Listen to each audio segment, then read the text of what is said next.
Hey Cecilia, my name's Daphne. Thank you for sending in your speaking. Fantastic to hear you. This is a really lovely talk you've done. So what we're going to do, we'll listen to your talk together. I'm going to comment on it as we go through. And then what happens next is that I'll send you the next challenge, and then same thing, you record, you send it back to me. So you speak really clearly and really beautifully. The speed is perfect. So many students talk super fast, and that's really hard for the examiner to understand.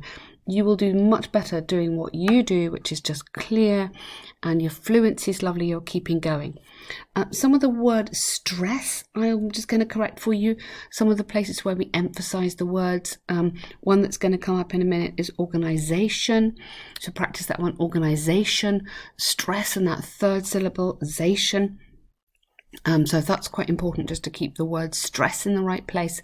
The other thing I want to mention to you is making sure you change some of these words, because you say you're going to talk about someone you admire, you then use this word aware.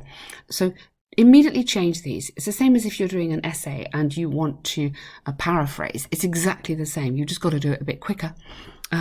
So an organization I've become aware of, or a charity that I think does great work, or does significant work, does important work, critical work. You build in your vocab. Always be thinking about your vocab. So I first heard of this, or I first saw an advertisement for this charity. Enjoy the language. You speak beautifully. Okay, so let's start.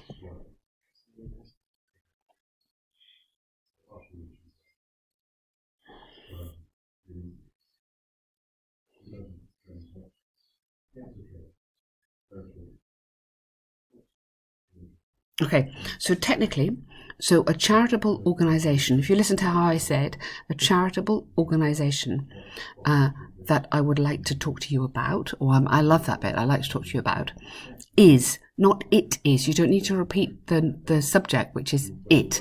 You just go, charitable organisation, is called. A lot of people make that mistake, especially Spanish speakers. Be careful of that.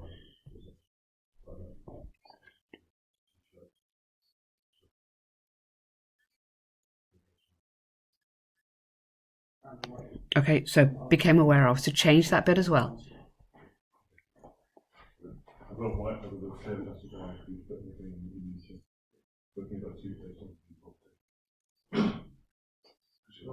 Okay, so we explain to someone. So a campaign on the street that was explaining, I probably used the continuous there, that was explaining how, was explaining to people how.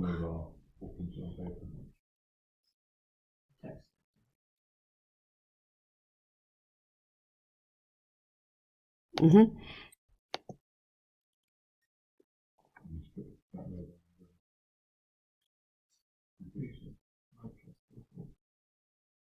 Okay, so a little bit hard to understand some of those words there, but you're explaining basically what happens, how it operates.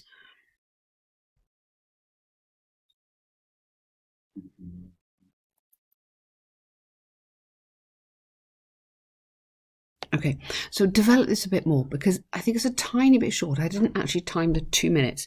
You want to be aiming for 2 minutes here. So health elements or health aspects, social programs, and then give me a which or health programs which something or other, or health programs, comma, allowing individuals to get medical care if they need it. So think about complex sentences, same as you would in your writing. So you're using a relative clause or a participle verb to just expand.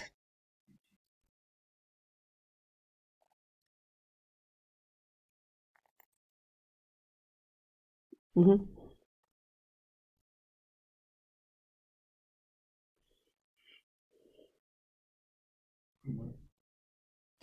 Okay, to collect funds, I think you said to collect pounds. Is that to collect funds, to collect money, or to raise money, we would normally say? To raise money internationally to support these local areas.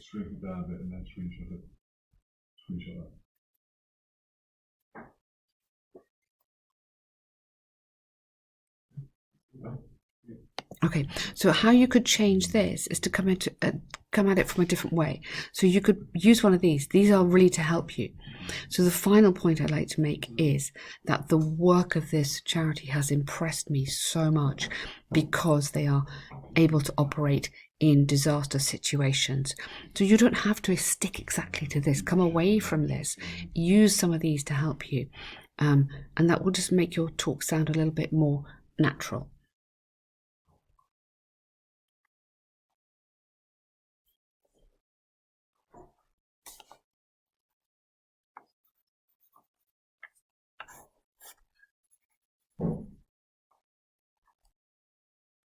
Okay, so that's a really, really good example to use. Well done.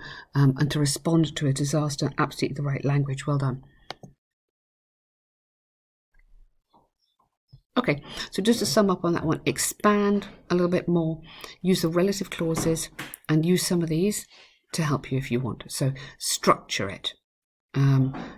Signal to the examiner where you're going. So let's look at the part 3 questions which connect to this. So every time I'm going to give you a little comment here about what, a little tip, something that you could be using to try and get this a bit more objective rather than I think all the time. Comment focuses on, it could be suggested that. Also useful again for the task 2 writing. So here we go, questions about work.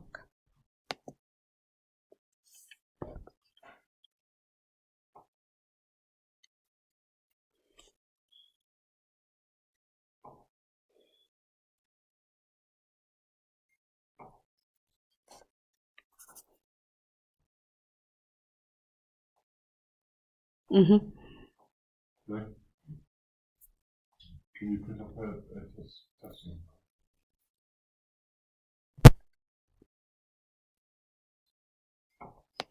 Sorry, I'm going to go back onto that one.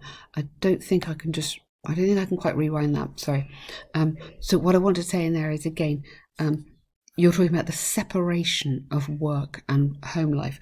We can talk about this achieving a better work-life balance. So that's a phrase you might be able to use there, work-life balance. Switching off from work.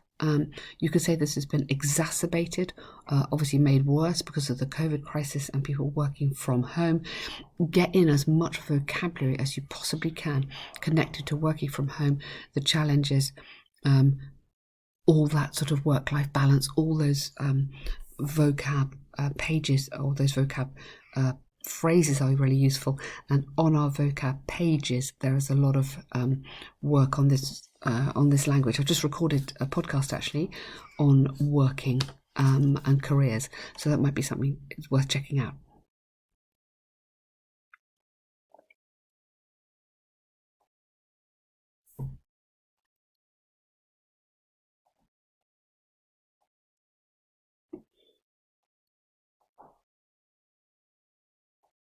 Okay, robots. Careful on the pronunciation there. Robots.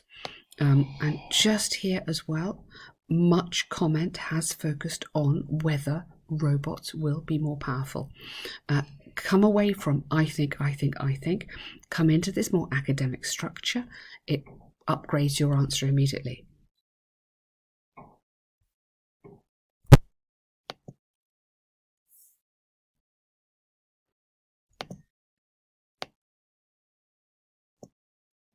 Good. So again, watch out on the pronunciation of those two ones. Leisure, not leisure. I know leisure is slightly more American, but be a little bit careful that the examiner can understand you well. So I would go leisure, and then robot. Stress at the beginning of that one.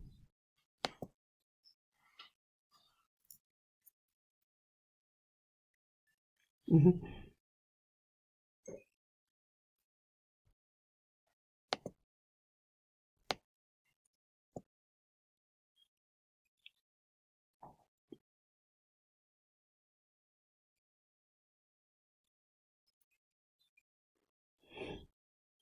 Okay, so change the vocab here, and I'd also change the structure. So many commentators suggest that, come into this rather than what I said earlier. It just, in the part 1 of the speaking, it's okay. I think. But here you need to be more academic in your style. really think of it like the task 2 essay. Really upgrade this into something more formal, which means less of I think and more of this kind of thing at the beginning. It also gets you into a really nice structure. And then change these. They're difficult to say, these anyway. You're doing great, but they're difficult to say. So more adept, we could say, at using computers, more confident in technology, more able to operate difficult systems. There's lots of different ways that you can turn that around.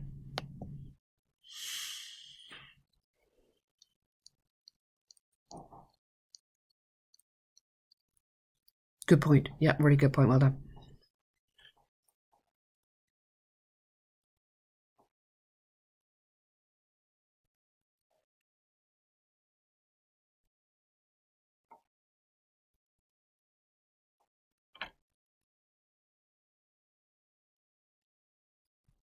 Okay, now don't say all the people, we just say everyone.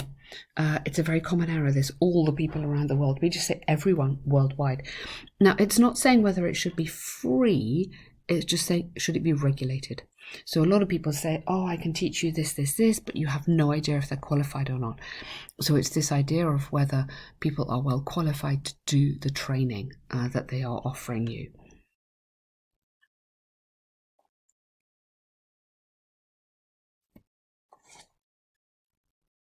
Good, well done. Okay, so I would just go more on that answer. I would say use these lovely expressions with although. Although there is much training on the web which is free, comma, much of it is not regulated by any authority, and in order for students to be confident about what they're buying, they need the security of knowing the course is valid. Something like that. I'm including lots of lovely language in there. I'm including some nice complex sentences. Remember, you've got the opportunity to show the examiner how good you are. So it's sounding really great, Cecelia. Well done. Think of just adding more complexity to some of your answers. That means you might go a bit longer. That's okay. Don't worry. And thank you. Well done.